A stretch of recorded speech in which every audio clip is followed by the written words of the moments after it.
Hi, hello everyone.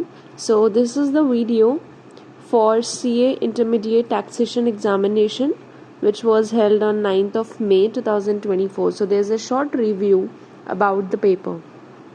Let's start with the part 2. As you can see, section A, the first question जो आपका 15 marks का आया है, this was the similar question as in your study material, only 1 or 2 points are changed. Otherwise this is the whole question of your study material. So this 15 marker question was a gift for all the students and 10 to 12 marks can easily be scorable. Let's come on to the second question. It was of residential status and of 6 marks, as it comes for 6 marks usually. So this was also a very simple question. इसमें आपको बस total income calculate करनी थी for ROR and RNOR and हमें इसमें 115 BSc की भी provisions को इग्नोर करना था. So this was quite simple question and the amounts were the transactions which are given they were very simple. So the next is B part of 4 marks of TDS TCS. The first part was of TDS and यहाँ पे आपका लगना था 194 IB जो कि rent का होता है एंड यहाँ पे वही इंडिविजुअल्स TDS डिडक्ट करते हैं जो 50 lakhs और 1 करोड़ के टर्नओवर और ग्रॉस रिसीट्स से जो जिनकी कम की टर्नओवर और ग्रॉस रिसीट्स होती है. And the second part was of TCS. It was about the cars जिसमें आपके 10 लाख की थ्रेशोल्ड होती है. अगर 10 लाख से ऊपर की कार खरीदी गई है उस केस में यहाँ पे TCS लगता था 1% का. तो ये वो वाला केस था. Known in TCS and TDS nothing knew was asked. It was the old one only. Like जो भी आपके नए चेंजेस आए हैं उसमें से क्वेश्चन नहीं पूछा गया था. Move on to the third question. Third question का पहला पार्ट आपका एक तो ये फर्स्ट पार्ट अदर इनकम की क्वेश्चन से था और जो दूसरा था उसमें आपको सिर्फ डिडक्शन कंप्यूट करनी थी. Compute the deduction allowable under section number 35. इसमें भी आपको 115 BSc को इग्नोर करना था. So this was really simple question. Actually the tax paper was really easy but for some people it could be like moderate but obviously it could not be tough at any cost. Now जो आपका B part था वो capital gains का था as you can C.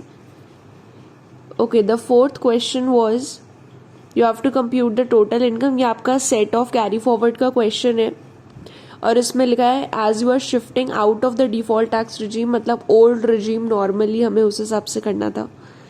The B part is आपको इसमें बताना था दैट कौन कौन लोग हैं जिनको रिटर्न ऑफ इनकम भरनी है और आपको रीजन देना था. इसमें ऑप्शन दिया गया है. रिटर्न ऑफ इनकम का ही क्वेश्चन है जो 4 मार्क्स का आता ही है. इसमें इन्होंने पूछा है कि कौन कौन से ऐसे लोग हैं जिनको compulsorily return of income file करनी ही करनी है apart from the companies and firms. So this was really like the income tax part was very easy. Let's move on to the GST part. The first question जो आपका comprehensive question आता ही है, it is of 10 marks here.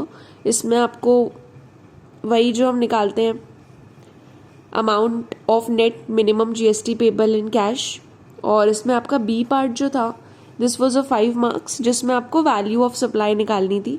ये इसमें exemptions के points added हैं तो this was like a 5 mark question for exemptions जिसमें आपको टैक्सेबल वैल्यू निकालनी थी. The sixth question was of ITC 5 marks.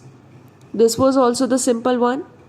The B part is about the independent cases. ये तो आपका न्यू चैप्टर जो एडेड था उसी में से है. This was obviously expected to come of 5 marks 4 marks.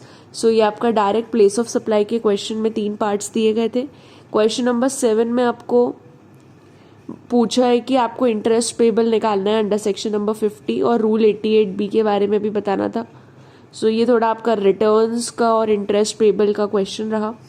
B part जो कि नया है आपके नया जो चैप्टर जुड़ा है TDS TCS एंड GST तो ये उसका आपका पूरा 5 मार्क का क्वेश्चन आया है. नेक्स्ट वॉज 8A क्वेश्चन जिसमें आपको बस पोस्ट सप्लाई डिस्काउंट की कुछ कंडीशंस बतानी थी एंड उसके बाद एक इसमें आपको ऑप्शन में दे रखा है कि आपको बताना है कि कहाँ पे आपका कंसिडरेशन एग्जिस्ट करेगा अगर कभी भी डोनेशंस रिसीव होती हैं बाय द चैरिटेबल इंस्टीट्यूशंस। सो ये भी सप्लाई के चैप्टर में है, बिल्कुल सिंपल सा पॉइंट है जो कि आई थिंक क्लैरिफिकेशंस में दिया है। So this was also simple and the B part is Mohan Enterprises registered person having the principal place of business in Gandhinagar. तो ओके ये आपका क्वेश्चन है जो आपको रिवर्स चार्ज मैकेनिज्म के अंडर में बताना है कि इनवॉइस कब इशू होगी और उसके आपको प्रोविजंस बताने हैं। सो अगर हम ओवरऑल बात करें, so this was really an easy paper, या आप बोल सकते हैं easy to moderate paper. One could easily score exemption in such paper. So